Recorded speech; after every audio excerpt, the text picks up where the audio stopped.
வண்டி கொஞ்சம் ரேட் கம்மியாக கிடைக்கும் நம்மகிட்ட. நம்மகிட்ட எல்லாமே வண்டி தெளிவா பார்த்தீங்கன்னா இருக்கும். ரேட் பார்த்தீங்கன்னா எல்லாமே ஃபைனான்ஸ் சீசிங் வந்து நம்மளுக்கு இருக்கும். செட்டுன்னு வச்சிருக்கோம். மற்றபடி பார்த்தீங்கன்னா சீசிங் கிடையாது, நிறைய நிற்கும் சீசிங் நம்மகிட்ட. வண்டி அதனால ரேட் கம்மியா ரேட்டு கம்மியாக கிடைக்கும். கிடைக்கும் நம்மகிட்ட, எப்பயுமே ரேட் ஃபைனான்ஸ் கம்மியாக. வசதியும் பண்ணி கொடுத்துருவீங்க. அதுவும் பண்ணி கொடுத்துருவோம், எல்லாமே பண்ணி கொடுக்குறோம். ஓகே ஓகேங்கண்ணா. அடுத்த வண்டி பார்க்கலாங்களா? பார்க்கலாம்.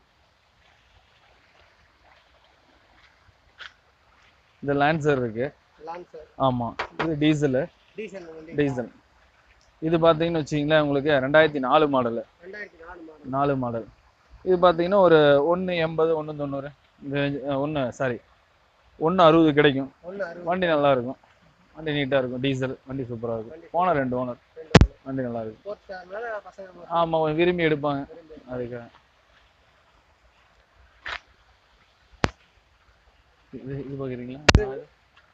இது வந்து ஸ்கார்பியோ 2007 மாடலு. 2007 மாடலுங்களா? 2007 மாடலு. ஓனர் மட்டும் 4 ஓனர் இருக்கு. 4 ஓனர். வண்டி நல்லா கண்டிஷன், ஃபுல் கண்டிஷன்.